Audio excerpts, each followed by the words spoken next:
So far as this class is concerned, for everyone who joins in new, I make it a point that I revise what was done in the previous class. Having said that, a counseling call would be scheduled with you, where you'll be explained as to what needs to be covered, how, and what you can cover when new subjects are taken up altogether in a cyclical fashion, right? Okay. So let's just hope that you're able to follow in this particular class. There's a fixed pattern that we follow in all these classes. That is, we start with a couple of questions just to make sure that all of us are on board and are engaged for the lesson itself. This is just a warm up exercise. And after that, we start with the main concept that we are going to deal in that particular class, that is in today's class, for instance, where we'll quickly revise what we have covered in the previous class, and then we move on to the topic for today. So mostly in contracts and constitution law classes, for each class we take up a new topic. So you won't find it difficult to understand what is being explained to you in that particular class. But my only request to you would be that until your counseling call is scheduled, just make sure that you're sort of trying to adapt to the course. Once that counseling call is done with you, definitely you will be on board. But I do understand that in the beginning, it might be a bit difficult for you to navigate the vast amount of content that is there on the LMS, right? Yeah, exactly. Okay, great. So, on that note, let's start with our class for today. Let's start with a couple of questions on uncertain and unenforceable agreements as well as wagering of contracts. And then we'll get on to our topic, that is conclusion of frustration of a contract. Now, your first question is, and for those who are new also, do try to answer. यहाँ पर आपको कोई judge नहीं कर रहा है, कोई आपको marks नहीं दे रहा है. This is only to understand the kind of questions that come or appear in your exams and how much you can make out from them. Remember, friends, for your competitive exams, one thing is, a lot of us, we are of the sorts that there's a general tendency. Some of us are of the kinds that if there are 100 questions, we try to attempt 90, 95 or even 100 of them, thinking कि ठीक है होने दो जो गलत होते हैं. And there are some of us who out of 100 would only attempt, let's say, 25, 30, 50 questions. वो 50 से आगे या 60 से आगे जाएंगे ही नहीं, एक एवरेज नंबर दे देंगे.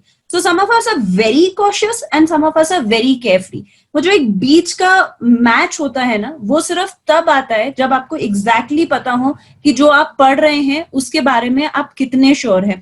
I've come across students who with zero preparation would go and appear for competitive exams, and when they come out and you ask them, they would say the paper was very easy, we attempted all the questions. Definitely the result comes out in negative. Why? Because they are not familiar with the question pattern as such. They are not familiar with what kind of questions they should pick up first, how they should pick up first. In fact, there's a very good strategy that I came across very recently. That was that it's a deliberate intention of a question paper setter that they would really scatter similar questions across the paper in different parts. So आपको constitution के questions कई बार ऐसा होता है कि clustered मिलते हैं, जो कि बिहार जुडिशरी का केस रहता है. बट कई बार काफी जो जहां पर एक क्वेश्चन सेटर को कॉम्प्लेक्स, थोड़ा सा भी कॉम्प्लेक्स क्वेश्चन पेपर अगर सेट करना है, तो वो सेम सब्जेक्ट के जो क्वेश्चंस हैं उनको एक स्कैटर्ड फॉर्म में पूरे के पूरे उसमें क्वेश्चन पेपर में वो आपको देंगे. सो इससे क्या होगा that on one hand your mind would be on the Constitution of India, with the very next question it would be on the Indian Penal Code, or let's say if we are talking about civil law 1, then with the very next question it would be on the Civil Procedure Code. There'll be one question which will come of which you will have absolutely no idea of, and your morale from here will straight away go down, and you would feel कि आपको ये paper नहीं आता, you're not confident, and probably you're not going to clear the exam. That mostly happens with the people who are overcautious, जिनको लगता है कि कम से कम attempt देते हैं क्योंकि negative marking है, तो ये गलत हो गया तो क्या हुआ. And there are people जो सोचते हैं कि नहीं हमें तो पूरा पेपर आता है, we are definitely going to crack this exam. So see, neither of these strategies or being at either of these levels is not a very good exercise. That's the reason as to why from the very beginning you guys are being encouraged to take as many mocks as possible, as many question exercises as possible, apart from discussing the concepts that are being clarified here via the mode of these live classes. सो इन इस exercise का भी दो purpose है. एक तो ये कि ठीक है, ये एक वार्म अप एक्सरसाइज की तरह है. It engages you with in the class, so you understand the rest of the class. एक क्वेश्चन आपको नहीं आएगा तो आपको लगेगा ओ मुझे कॉन्ट्रैक्ट एक्ट आती नहीं है, so I should probably listen to these classes more carefully. So definitely that is one of the you could say the major reason behind taking these questions in the beginning.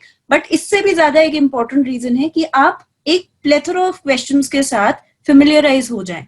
वो आपको पता हो कि किस capacity में आते हैं, किस टाइप में आते हैं, कौन से ऐसे क्वेश्चन है जिनके अंदर एरर हो सकता है, so on and so forth. तो ये multiple choice questions भी आपके, remember I have always told you, reinforcement or layering is the core strategy of cracking a competitive exam. किसी भी चीज को आप 3 बार कवर करेंगे तो ये आपके मॉक्स भी यहाँ पर या फिर आपके मल्टीपल चॉइस क्वेश्चंस भी यहाँ पर 3 लेवल पे कवर होते हैं. आपको जब बेयर एक्ट्स पढ़ते हैं तो आपको बताया जाता है कि कौन सा ऐसा क्वेश्चन है जो आपके एग्जाम में पूछा जा सकता है.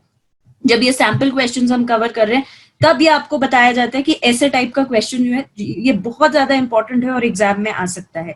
या फिर जब आप नोट पढ़ते हैं तो make sure that you are giving a quiz assignment simultaneously with it, so you know that you are, so far as your prelims exam is concerned, you're familiar with as much content as possible. And you know there are a lot of, even though by the time, thanks to corona, which is a very big opportunity for all of you so far as making sure that you are very well prepared for the next exam that comes up. There are a couple of competitive exams that are in line, Bihar, Rajasthan, Gujarat, ये सब एक एक करके आने वाले हैं बहुत ही जल्दी, जैसे ही थोड़ी सी सिचुएशन कंट्रोल में आती है, क्योंकि वैकेंसीज तो बन ही चुकी हैं इनकी. But so you have a lot of time right now to practice as much as possible.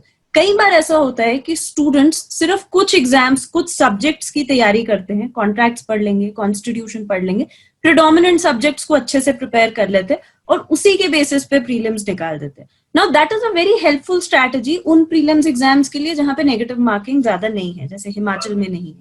But it is not a very conducive strategy so far as your mains exam is concern, क्योंकि mains के अंदर आप अपने writing skill को सिर्फ तब display कर सकते हैं जब आपके कॉन्सेप्ट के अंदर बहुत ज्यादा क्लैरिटी है. In fact that's one of the topics that we are going to cover in today's class, time is the essence of a contract. ये पूरा का पूरा टॉपिक ही बेयर एक्ट के प्रोविजंस को आप इंटरप्रेट करके उसे अपनी लैंग्वेज में कैसे लिखते हैं उसके ऊपर बेस्ड है. Right? So in that sense, you have to be, you have to see that your concepts in terms of each and every provision of the BER Act, they are so clear कि आपको मतलब कुछ ऐसे topics हैं जिन पे शायद खुद के वो फ्लैश कार्ड्स बनाने की जरूरत ही ना पड़े.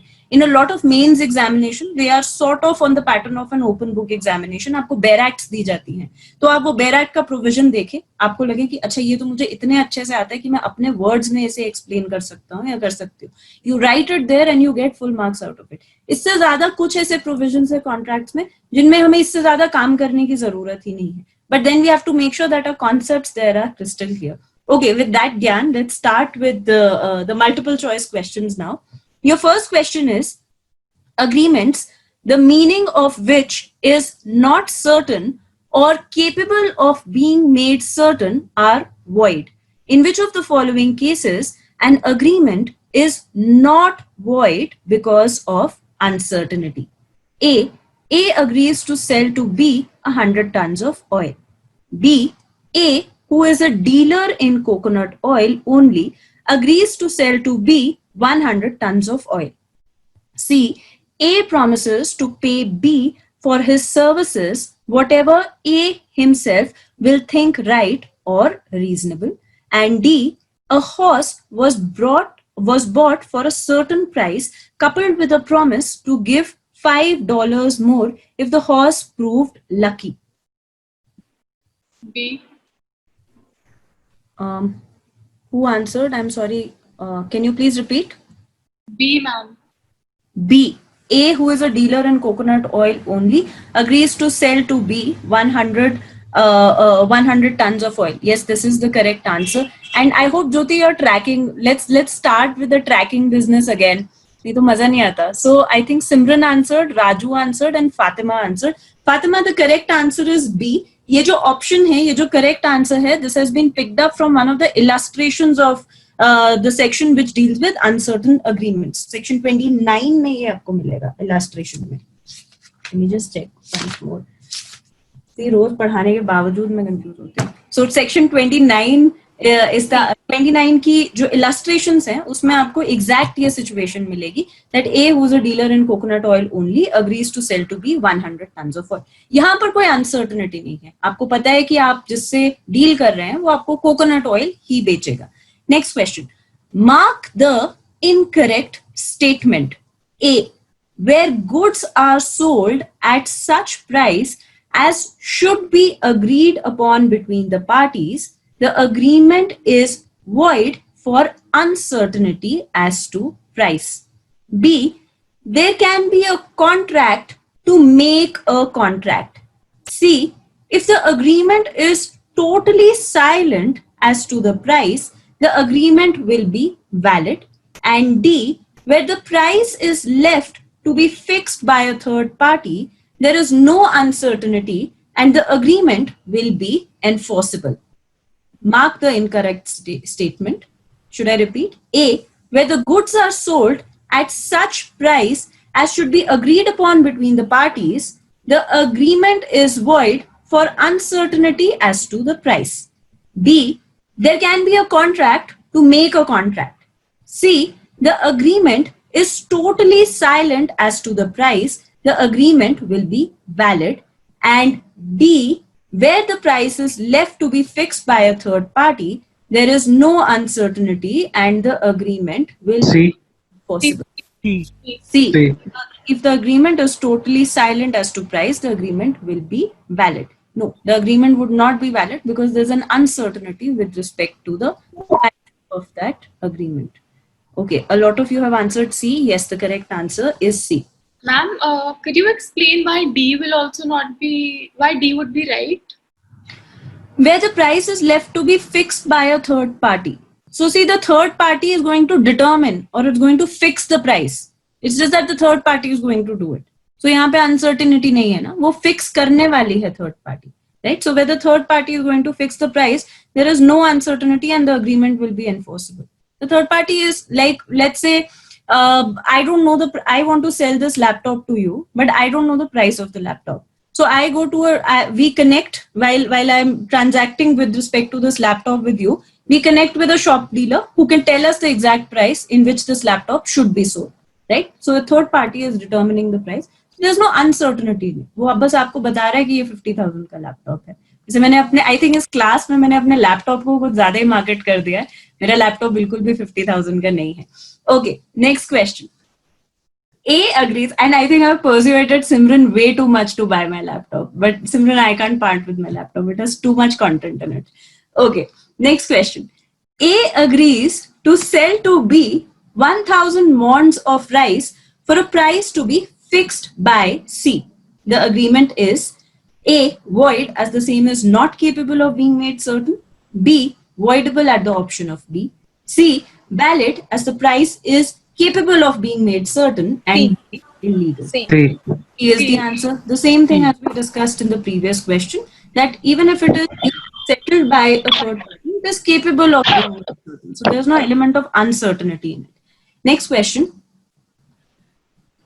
An agreement made to sell a cargo of corn which was not in existence at the time of the contract is A, voidable at the option of either parties, B, a valid agreement, C, a void agreement, D, an unenforceable agreement. C. C, a void agreement. Do you want to tell why is it a void agreement? Because future contracts cannot be enforced, they are void.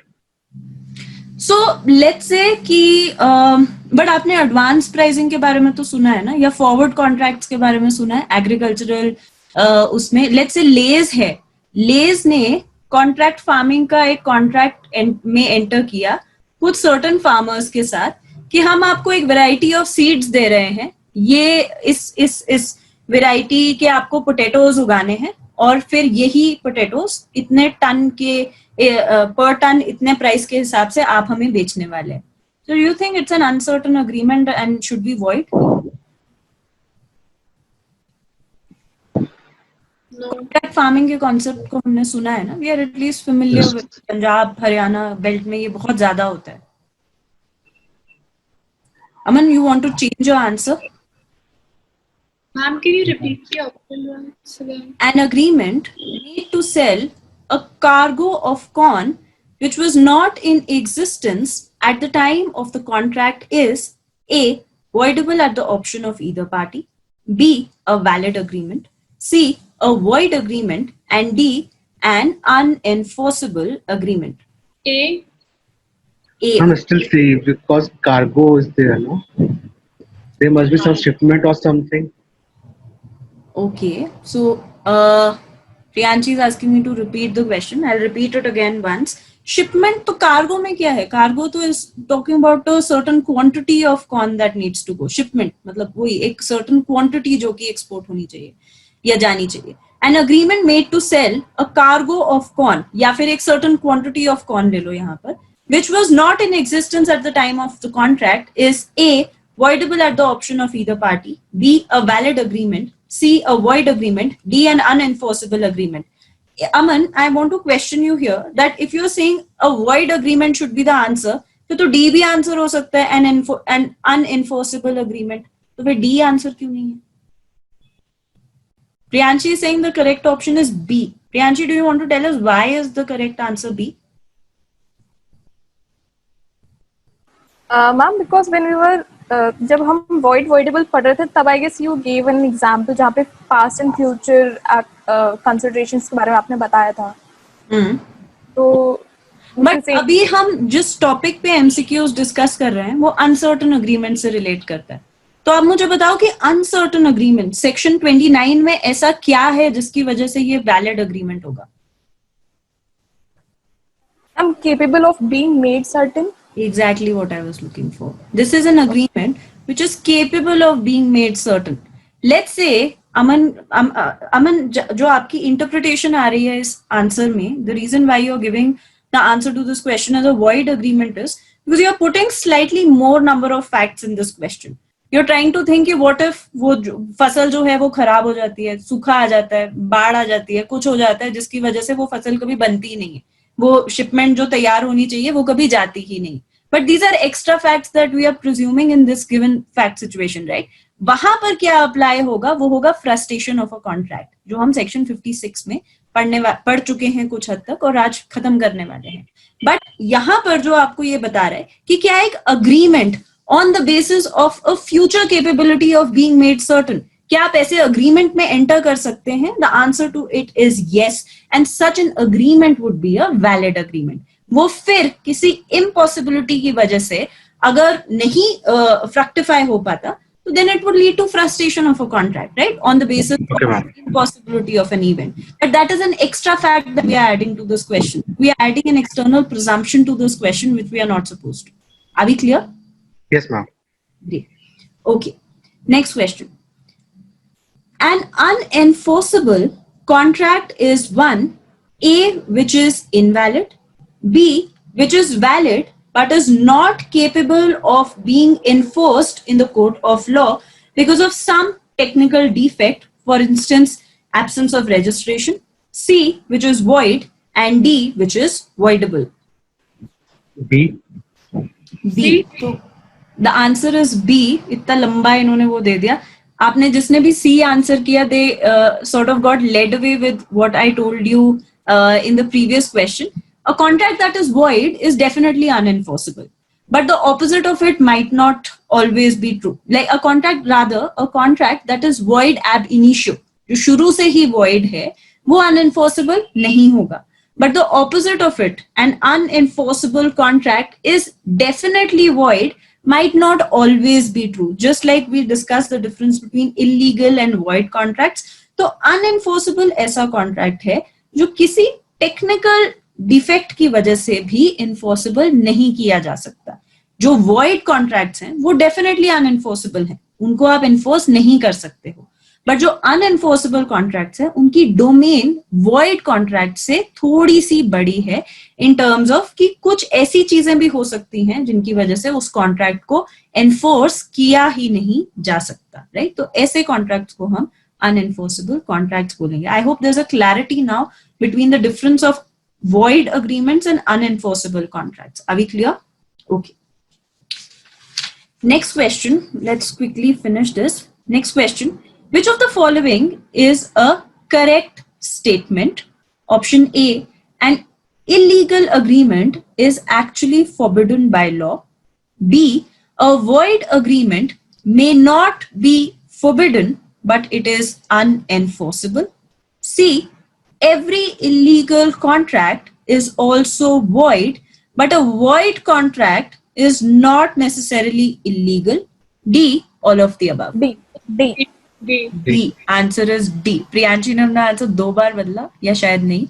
The answer to this question is D. Next question. Which of the नहीं following? Ma'am वो दो separate question. Okay, okay. Which of sorry I was saying वो अलग अलग question. हाँ, तो I am sure someone is Jyoti is tracking these answers. Which of the following statements? Though I have also been advised of using the software. तो ज्योति तुम बहुत ही जल्दी इस कोर्स में redundant होने वाली हो. But let's continue. Which of the following statements is correct? A, void agreements are always illegal. B, illegal agreements are always voidable. C, illegal agreements can be ratified by the parties. And D, illegal agreements are always void. D. D. The correct answer is D. Illegal agreements are always void. Last question.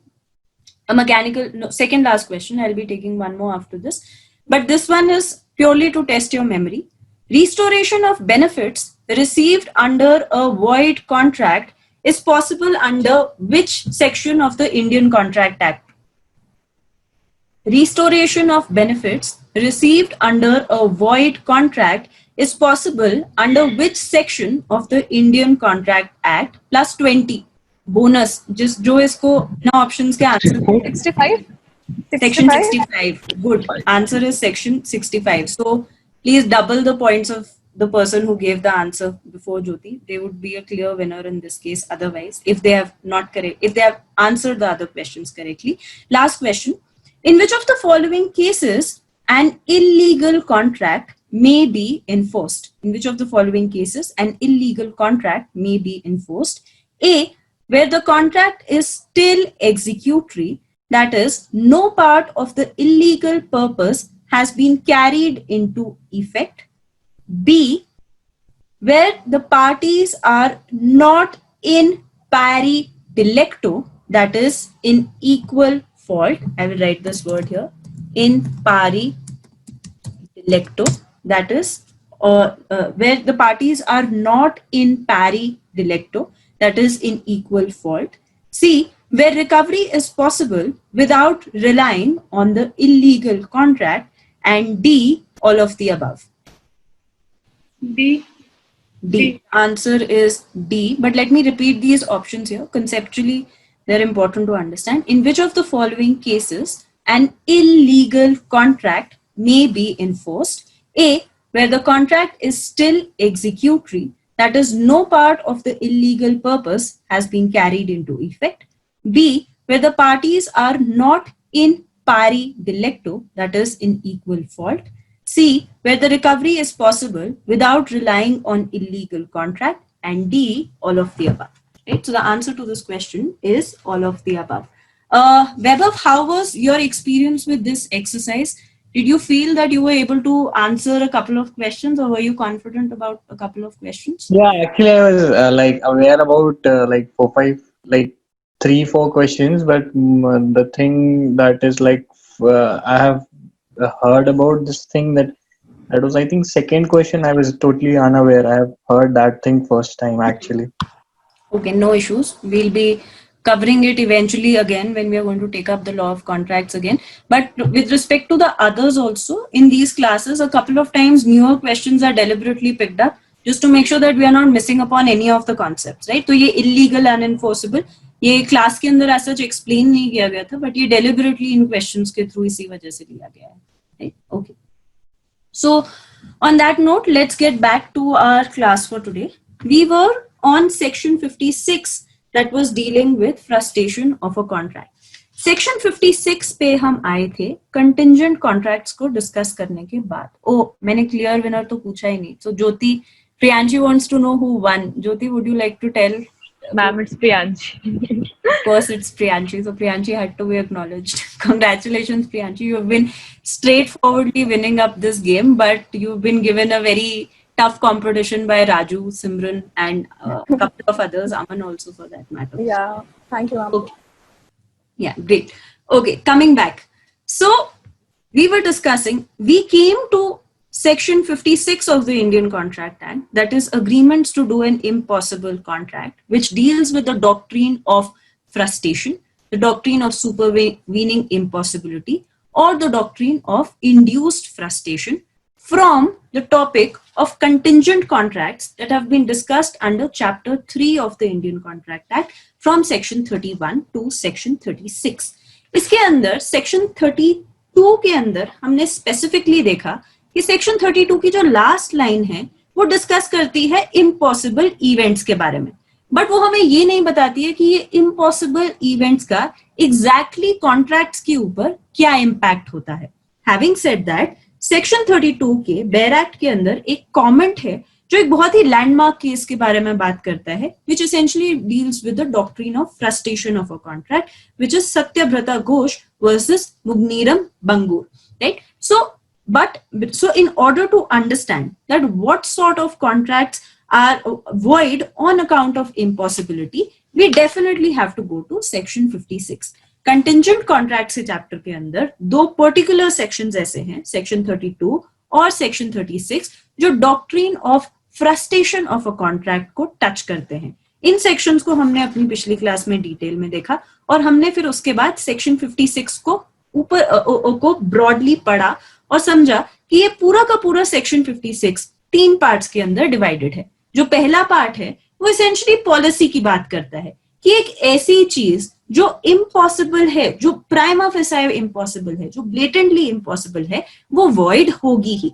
इस context में हमने पहली illustration देखी इस section की, which tells us that A agrees with B to discover a treasure by magic. This agreement is void. Now, it is as a matter of policy that this agreement is void. हम में से कुछ लोग ऐसे हो सकते हैं जो मैजिक में विश्वास करते हैं और हमें लगता हो कि नहीं, ये मैजिक से एक इम्पॉसिबल चीज पॉसिबल हो सकती है. But see, it is a matter of public policy that this is not something which is dependable. This is something which is very uncertain. This is something which you cannot outrightly say कि ये magic से definitely चीज जो है वो बदल जाएगी. For instance, I am sitting here and I decide to get up and pick this cup of coffee which is kept on the other table. So this is something which is possible because I can get up and I can get this cup of coffee and I can take it because I am mobile enough to be able to do that.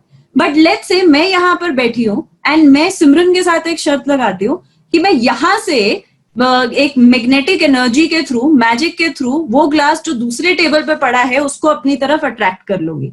And then I say that ये जो agreement है, अगर आप मुझे 100 रुपए दो तो मैं आपको ये करके दिखाऊंगी. Now, is it a valid agreement under the Indian Contract Act? The answer to it is no. Why? Because even if, let's say, I have some superficial power or whatever because of which I am able to do it, but still such an agreement would be void on account of the fact that the law, the policy, considers such an agreement to be void on account of it being impossible. Next is the next part of it. The next part of this section has broadly been given the heading of an agreement being void on account of impossibility और अनलॉफुलनेस. सो एक जो contract है वो frustrate हो सकता है, वो खत्म हो सकता है, वो टर्मिनेट हो सकता है on ground of the situation being impossible, कि वो सिचुएशन जो है वो फ्रक्टिफाई हो ही नहीं सकती है, और on account of it becoming unlawful at a subsequent date. इस कॉन्टेक्स्ट में हमने डिमोनेटाइजेशन का एक एग्जांपल डिस्कस किया था that let's say I enter into an agreement with Aman on a certain date कि मैं 2010 में जितने भी 2000 रुपए के नोट आए थे उनको तुम I will give all those notes to you और इसके बदले तुम्हारे पास जितना भी coins या change है वो सब तुम मुझे दे देना. So we have entered into such an agreement, but the day we enter into such an agreement, the very next day demonetization has been declared. Now transaction in 2000 rupees notes has become illegal. Can I enforce this agreement with Aman? No, because one, it has become impossible. but it has become impossible on account of such a transaction being unlawful. So this is the second part of section 56 that we see within our BEAR Acts also. The third part of section 56, that is compensation for loss through non-performance of an act known to be impossible or unlawful. ये एक ऐसी चीज है जिसको हम relate करते हैं doctrine of supervening impossibility के साथ, that after the contract has been made. पर इस एलिमेंट का एक बहुत ही इंपॉर्टेंट इस पार्ट का सेक्शन 56 के एक बहुत ही इंपॉर्टेंट कंपोनेंट है प्रॉमिस टू पे कॉम्पेंसेशन. तो इस पार्ट को हम एक बार दोबारा पढ़ते हैं. It says compensation for loss through non-performance of an act known to be impossible or unlawful. Usually आप पूरी कॉन्ट्रैक्ट एक्ट को देखोगे तो आपको पता चलेगा कि कॉज एक सेक्शन में दिया हुआ है और उसका इफेक्ट दूसरे सेक्शन में दिया गया है. For instance time is the essence of a contract, जो कि आज वील ट्राई आवर बेस्ट कि हम आज की क्लास में उसे कवर करें, दो I am slightly doubtful that now, but time is the essence of a contract. So section 46 से 50 तक सिर्फ ये बताया गया है कि किन सर्कमस्टांसेस में time is the essence of the contract, but जो उसका इफेक्ट है कि कॉन्सिक्वेंस क्या होता है जब आप time is the essence of a contract को मान के चलते हो, वो दिया गया है सेक्शन 55 के अंदर, राइट. सो यहाँ पर ये एक ऐसा कंपोनेंट है जहां पर हम देखते हैं कि कॉज और इफेक्ट दोनों चीजों को एक ही सेक्शन के अंदर दिया गया है, जो कि थर्ड पार्ट में स्पेसिफिकली डिस्कस किया जाता है. So let's just read this part again. It says, where one person has promised to do something which he knew or with reasonable diligence might have known and which the promisee did not know to be impossible or unlawful, such promiser must make compensation to such promisee for any loss which such promisee sustains through the non-performance of the promise. I keep telling a person that I am going to marry you on such and such date. This person is unaware of the fact that I am already married. So in that situation, let's say right before the marriage, he discovers that I am already married. Definitely entering into a contract of marriage, a bigamous marriage, is a void contract. तो वो impossibility की वजह से वहीं पे frustrate हो जाएगा, खत्म हो जाएगा. But because of the fact that I was constantly promising to marry this person, would I be liable to pay compensation to this person? The answer to that question is yes, and it has been provided under this part of this section. इसको हम relate करते हैं third illustration के साथ, illustration सी के साथ, which says the same thing that I just mentioned. A contracts to marry B, being already married to C, and being forbidden by the law to which he is subject to practice polygamy. A must make compensation to B for the loss caused to her by the non-performance of this promise. So friends, you have to remember that this particular part of section 56 talks about doctrine of supervening impossibility. एक ऐसा event जो कि आपको impossible prima facie नहीं दिखेगा, but एक future date पे impossible हो सकता है, या फिर द डॉक्ट्रिन ऑफ द और सेल्फ इंड्यूस्ड फ्रस्ट्रेशन, कि आपके किसी इवेंट, आपके किसी काम की वजह से ये जो कॉन्ट्रैक्ट है जो अदरवाइज वैलिड हो सकता था, ये अब फ्रस्ट्रेट हो गया है उस इवेंट की इम्पॉसिबिलिटी की वजह से. And finally this particular segment talks about the promise to pay compensation. So we see when we talked about the illustrations yesterday, we saw that the first illustration deals with part 1 of section 56, the second illustration deals with part 2, and the third illustration deals with the third part of section 56. हमने ये भी कल की class में discuss किया था कि जो फोर्थ इलस्ट्रेशन है वो रीबस 6 टेंटेबस के कॉन्सेप्ट को डिस्कस करती है, जिसको हम आज थोड़ा देखेंगे.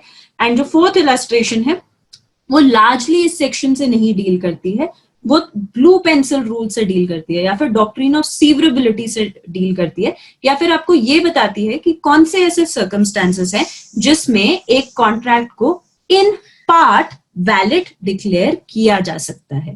Before that let's just quickly revise this section through this particular flow chart. ये सब फ्लो चार्ट्स आपको नहीं, ये वाला फ्लो चार्ट आपको अपने नोट्स में नहीं मिलेगा, इसीलिए ये प्रेजेंटेशन आपको दी जा रही है that whenever you have to revise, just go through these lecture series and along with your notes. Your notes are very important. आप अपने notes में आपको बेयर एक्ट के जो relevant provisions हैं वो definitely मिलेंगे.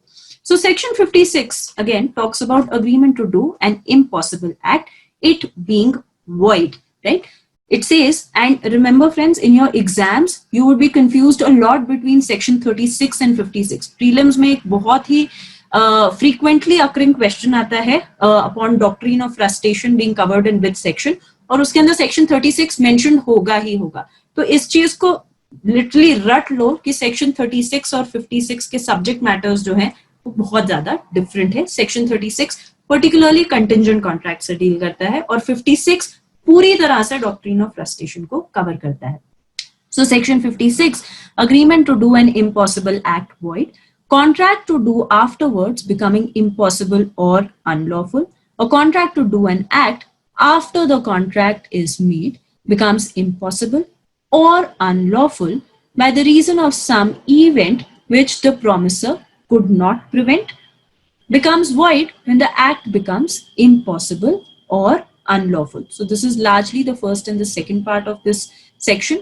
Then it says compensation for loss through non-performance of an act known to be impossible or unlawful. This is the third part. It says where one person has promised to do something which he knew or with reasonable diligence might have known, which the promisee did not know to be unreasonable or unlawful, such promiser must make compensation to such promisee for any loss which such promisee sustains through the non-performance of the promise. So this is largely dealing with the second and the third part. First part हम देख चुके हैं कि first part जो है वो deal करता है policy related impossibility से. Now let's get on to the ratio that was held in the landmark case law so far as doctrine of frustration is concerned. इससे पहले हम एक बार वो कॉमन देखते हैं जो सेक्शन 32 के रिलेशन में मेंशन्ड है हमारी बेयर एक्ट्स के अंदर. It talks about applicability. It says the essential idea upon which the doctrine of frustration is based is that of impossibility of frustration of the contract. अब इस case, this is largely how to sum up this case note of Satyabrata Ghose versus Mugneeram Bangur कि impossibility के basis पर पूरी की पूरी doctrine of frustration जो है वो सेटल की गई है. अब इस यहाँ पर जस्टिस मुखर्जी ने इम्पॉसिबिलिटी क्या होती है या फिर इम्पॉसिबिलिटी का लीगल इंटरप्रिटेशन क्या है उसको थोड़ा सा एक्सपैंड किया. He says that the word impossible has not been used here in the sense of physical or literal impossibility. Just what you read in your first illustration. कि magic जो है वो कुछ लोगों के लिए, कई लोग उसमें बिलीव करते हैं, कई लोग उसमें नहीं बिलीव करते. जो लोग बिलीव करते हैं उनके लिए वो चीज इम्पॉसिबल नहीं है, वो हो सकती है. बट ये जो हम कॉन्टेक्स्ट, जो लीगल इंटरप्रिटेशन है ये टर्म इम्पॉसिबल की, ये हम फिजिकल या लिटरल सेंस में नहीं ले रहे कि ये चीज हो ही नहीं सकती, ये चीज इम्पॉसिबल है. इसको हम ले रहे हैं in the sense of its practicable, how practical it is to have the performance of such an act. So he says that the performance of an act may not be literally impossible, but it may be impracticable and useless from the point of view of the object and purpose which the parties have had in view of the object and purpose which which the parties had in view, and if an untoward event or change in circumstances totally upsets the very foundation upon which the parties rested their bargain, which may be said to be impossible.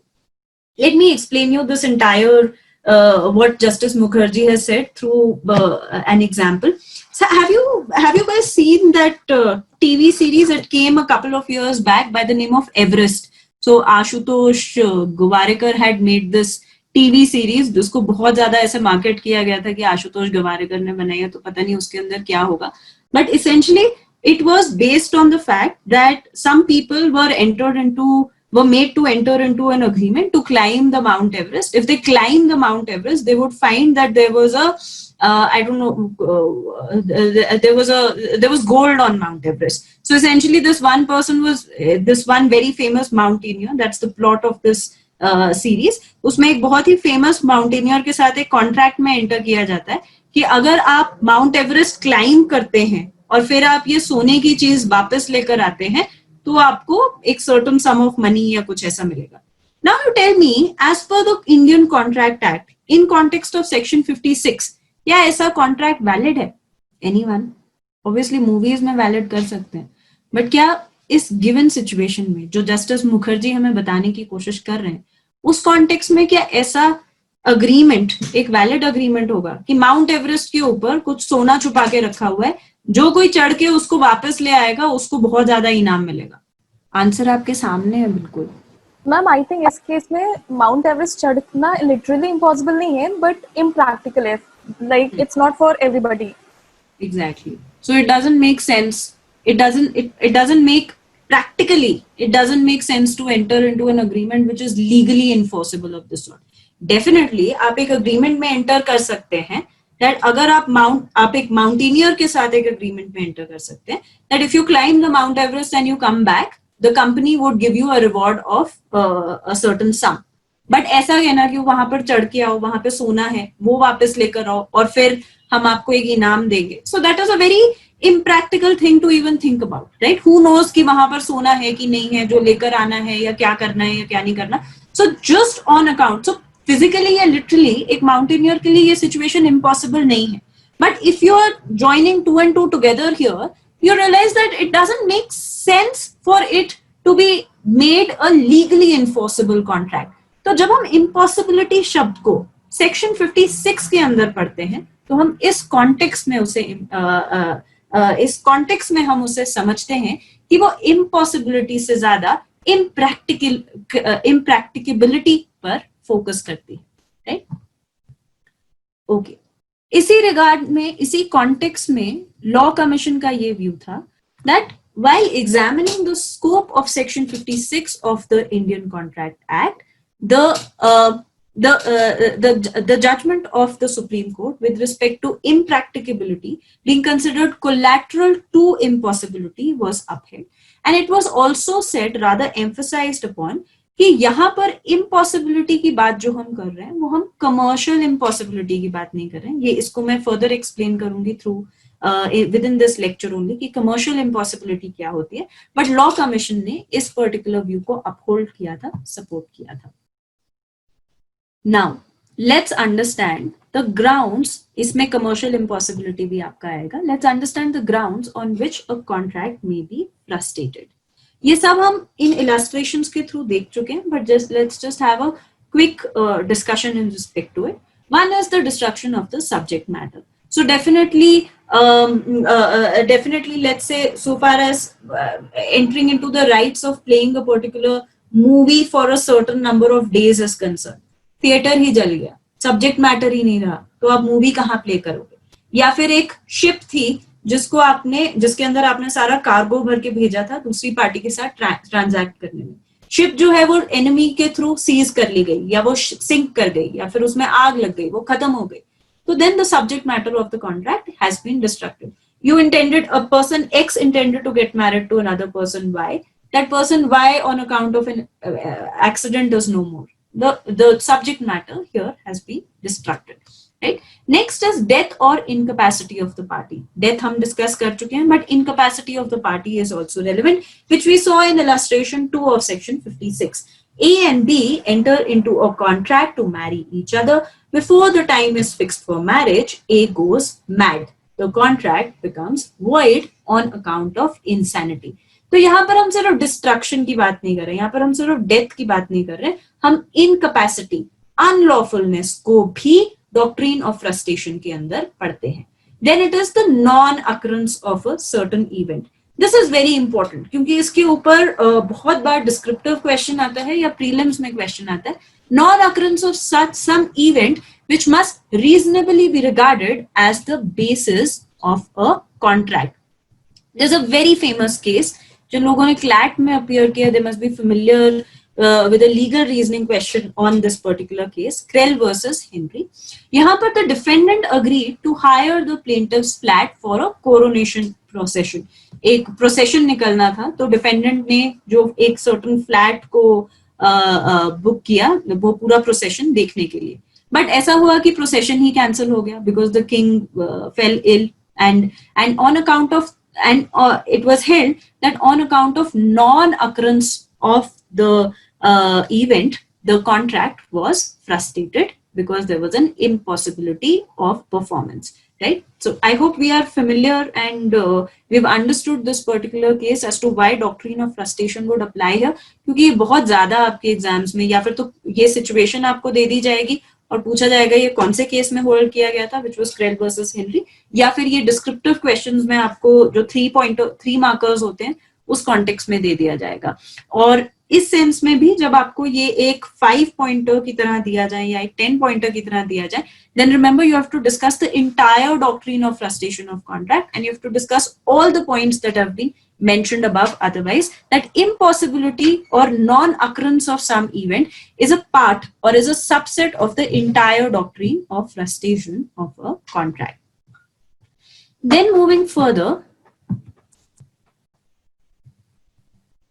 a government or a legislative intervention, just like the demonetization example that we just covered, that a contract, so here another example in this regard is that a contract for the sale of trees of a forest was held to be void on account of impossibility of performance under section 56 when the state of Rajasthan prohibited the cutting of trees from this area. So there was a case in this regard. The name of the case is not very important, but this is one of those reasons or accounts on which of a government intervention or a policy intervention on account of which a contract can be frustrated. हम movies में ये बहुत ज्यादा देखते हैं ना, जैसे एक टाइम ऐसा था जब transaction of a particular good would have been allowed within India and outside. Actually the opposite of it was true. एक टाइम पे ट्रेड रिस्ट्रिक्शंस बहुत ज्यादा होती थी और फिर एलपीजी रिफॉर्म्स जब आए, लिबरलाइजेशन, ग्लोबलाइजेशन, प्राइवेटाइजेशन रिफॉर्म्स जब आए, तो काफी ऐसी ट्रेड रिस्ट्रिक्शंस उठ गई और लोगों के लिए ट्रेड करना आसान हुआ.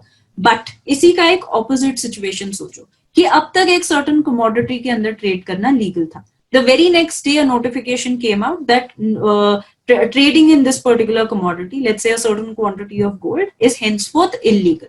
So in that case, such a contract which was entered on that particular account would become impossible on account of a government or legislative intervention. Next, and the most important here element is change in circumstances, जिसके ऊपर आपकी rebus sic stantibus की doctrine बनी है. I'll type it in the chat box. It is rebus sic stantibus. Quoting this in your mains answer is going to fetch you extra points, क्योंकि लोग usually जब ये concept explain करते हैं तो इसको ये इंटरनेशनल लॉ के इस कॉन्टेक्स्ट के साथ एक्सप्लेन ही नहीं करते हैं. तो अगर आप इस जब भी आपको डॉक्ट्रिन ऑफ फ्रस्ट्रेशन पे क्वेश्चन आए, अगर आप इस चीज को मेंशन करोगे तो examiners bound to give you extra points on account of clarity. So पहले पर हम सिर्फ चेंज ऑफ सर्कमस्टांसेस को समझते हैं. There was a case by the name of HP Chaube, जहां पर इसे बहुत अच्छे से एक्सप्लेन किया गया था. The facts of the case were that the appellant gave the highest bid for the purchase of slack coal from railways and made full payment for the same. The appellant applied for wagons for taking the coal to Firozabad, but the coal commissioner refused to allow the same for the reason that the coal was supposed to be used locally and was not supposed to be transported anywhere else. However, such a condition was never mentioned at the time of auction. तो ये एक change in circumstance आया कि ये जो कोल आपको बेचा गया है ये आपको लोकली ही यूज करना है, आप इसे ट्रांसपोर्ट नहीं कर सकते. The appellant filed a case claiming that the contract was frustrated since the permission of taking the coal to Firozabad was refused by the coal commissioner. The supreme court held that the refusal of the coal commissioner to allow the transportation of coal led indeed to frustration of a contract on account of change in circumstances. अब इस context में हम इस doctrine को देखते हैं. मैं आपको पहले भी बता चुकी हूँ दैट दिस इज समथिंग जो इंटरनेशनल ट्रीटीज में यूज की जाती है. इंटरनेशनल ट्रीटीज भी देखा जाए तो agreements, a treaty is nothing, a treaty is a contract, it's an agreement between two parties which are living across, which are residing across borders, particularly countries, right?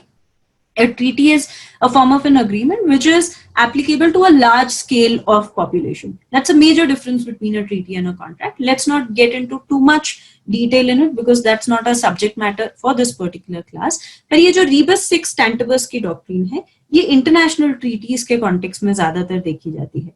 देखा जाए तो but this doctrine is nothing. It just says कि अगर एक treaty या अगर एक contract के अंदर एक सब्सटैंशियल अमाउंट ऑफ चेंज आ जाता है, मतलब उसके सर्कमस्टेंसेस में एक सब्सटैंशियल अमाउंट ऑफ चेंज आ जाता है, तो डॉक्ट्रिन ऑफ फ्रस्ट्रेशन उस पे अप्लाई होगी.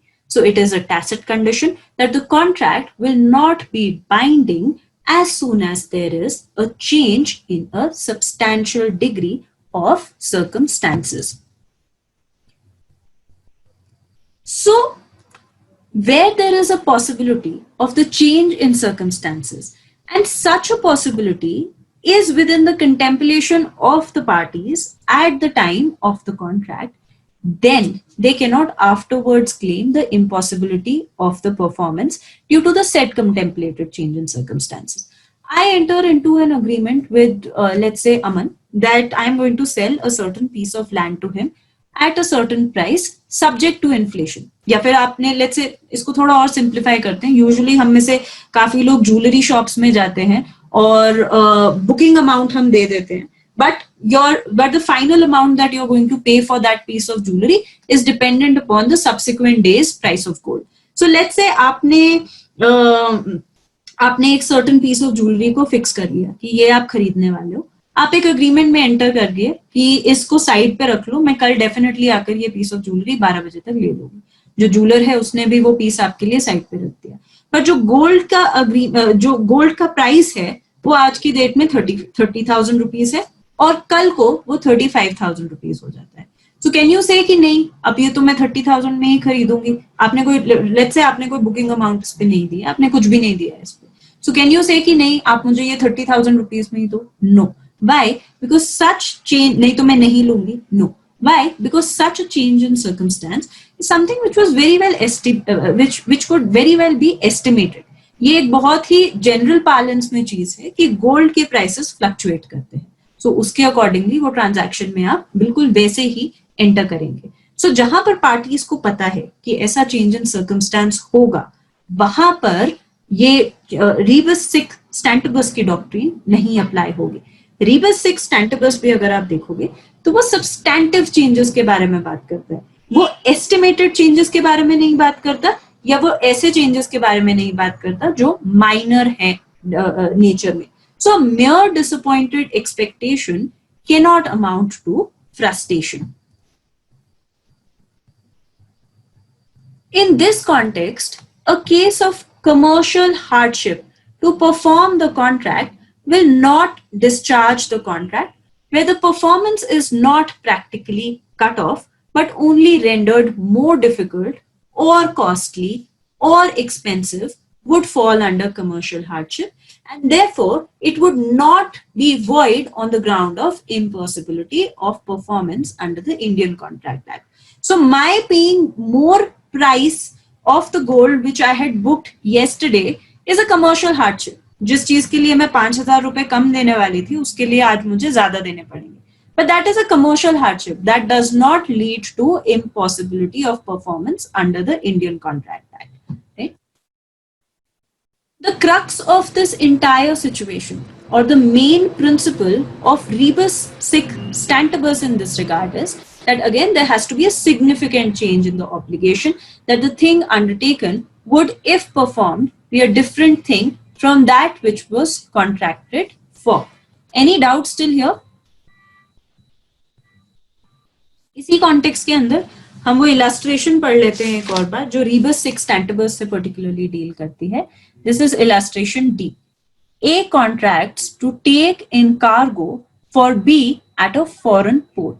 A's government afterwards declare war against the country. in which the port is situated. So this is a significant change. The contract becomes void when the war is declared. So this is this is on account of a change in circumstance or on account of a change in situation that a given contract has become void. Okay. So this was all about doctrine of frustration. Let's just quickly go through, if a question is asked in this regard, what would be your answer or what would your answer entail? You would start with explaining what the doctrine of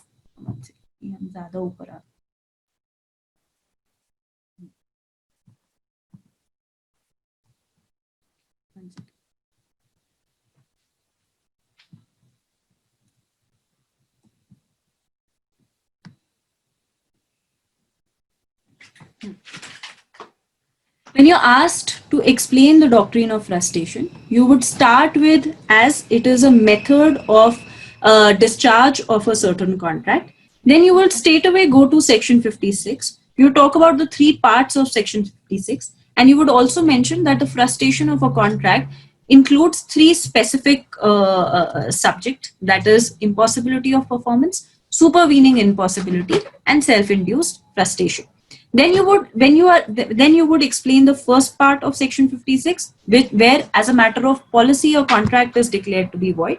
Second part को आप relate करोगे section 32 और section 36 contingency of contracts के साथ, जहां पर on account of a certain basis a contract can be declared to be void. वहां पर आप contingency का element डालोगे. और थर्ड पार्ट को आप एक्सप्लेन करोगे कि यहाँ पर कॉज और इफेक्ट को simultaneously mention किया गया है. Remember, all these three parts have to be explained through the illustrations, which is illustrations A, B, and C, as mentioned in your BERAC. Definitely, you can improvise there. You could give your illustrations, you could give your own illustrations in this regard, but make sure that they are on the same pattern as illustrations 1, 2, and 3. ऐसा करने के बाद फिर आप इस landmark case law पर आएंगे और आप एक्सप्लेन करेंगे कि इम्पॉसिबिलिटी का एग्जैक्ट मीनिंग क्या है. Then you would get on to the various grounds on which a contract may be frustrated. You would explain these grounds on the exact same headings as have been mentioned here.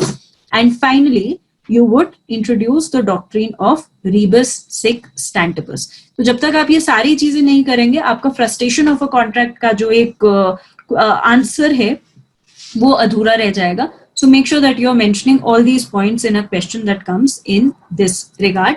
And there's a decent possibility of a mains question coming there. Yes, Priyanshi?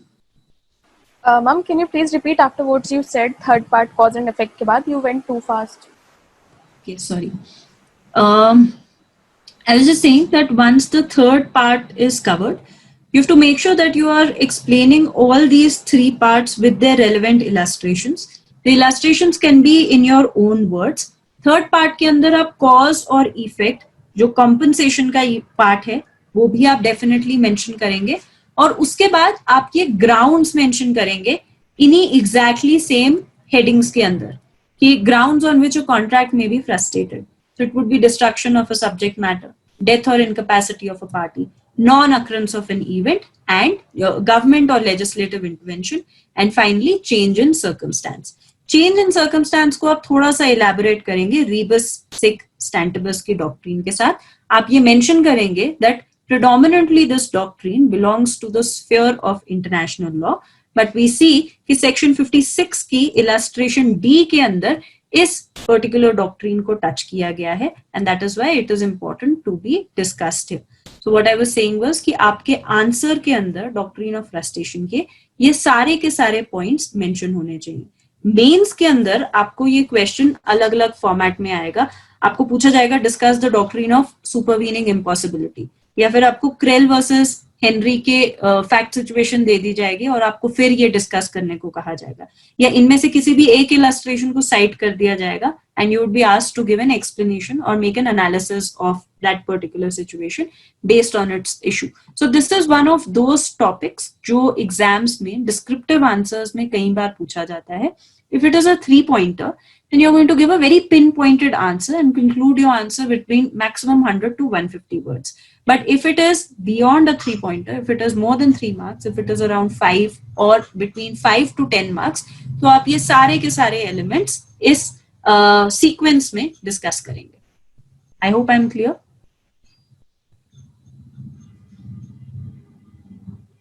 Okay, great. Yes, ma'am. Okay, so the next topic that we are supposed to discuss is when time is the essence of a contract. Again, one of the simplest topics in the Indian Contract Act, and just like the doctrine of supervening impossibility या फिर frustration of a contract, this is one of those topics जो exams में एक short note की तरह या फिर एक मेंस आंसर में आपको पूछा जाता है. ये एक ऐसा टॉपिक है जो आउटराइटली आपके बेयर एक्ट के प्रोविजन से ही रिलेट करता है. इसे हम प्राइमरीली पढ़ते हैं chapter 4 of the Indian Contract act के अंदर. अगर आप चैप्टर 4 को पढ़ते हो, हम खोलते हो, हम बस थोड़ा सा आउटलाइन इसका डिस्कस करते हैं, then as a full fledged topic we will take up in the next class. But let's just direct ourselves to chapter 4, which deals with performance of contracts. हमने agreements को देखा, हमने contingent contracts की element को देखा chapter 3 के अंदर. फिर हम गए doctrine of frustration of a contract कि क्या ऐसे points है, क्या ऐसे elements हैं जिनकी वजह से एक contract कभी भी effectuate होगा ही नहीं, despite the fact कि वो एक agreement से एक contract की shape ले चुका है. फिर हम वापस आ रहे हैं चैप्टर 4 पे, which talks about performance of contract. But यहाँ पर भी before going into the actual element of performance या breach of a contract या anticipatory breach of a contract, हम एक specific, हम एक niche area पे आ रहे हैं जो deal करता है with respect to the time and place for the performance of a contract, which is specifically in part 3 of this particular chapter 4. यहाँ पर sections 46 to 50 particularly deal with when time is the essence of a contract. इस context में, taking a brief overview, section 46 talks about time for performance of promise where no application is to be made and no time has been specified at all. So section 46 essentially talks about when time is not an essence of a contract. However, section 47 talks about time and place of performance of promise where the time is specified and no application is made. Section 48 tells us about application for performance on a certain day to be at a proper time and place. Section 49 tells you about place for the performance of promise where no application to be made and no place has been fixed for performance. And finally, section 50 tell you about performance in manner or at time prescribed or sanctioned by the promisee. So we see that section 48, section 47 talks about when time is of essence. Section 48 talks about its effect. Section 49 tells you about when place is of essence. Section 50 tells you about the effect or the performance of it. इसको हम detail में लेंगे अपनी अगली class में. Any doubt still here? No. So on that note, I will conclude today's session. Guys, another thing, anyone who has any problems with respect to anything that is going on in the course, with respect to your personal preparation and otherwise also, you can always get a time scheduled and you can always schedule for a counseling call. So make sure you're making the best use of the course otherwise. For those who have joined new, we are definitely scheduling these counseling calls. ये usually Thursday, Friday, Saturday को schedule की जाती हैं. So जिन लोगों ने नया join किया उनके साथ ये priority पे ली जाएंगी. But आप लोग जो हमारे साथ इतनी देर से भी चल रहे हैं, if you want to discuss something otherwise, you can always contact the operations team or you can contact me personally on my number as well and you can schedule a call on these lines, right? Okay, thank you.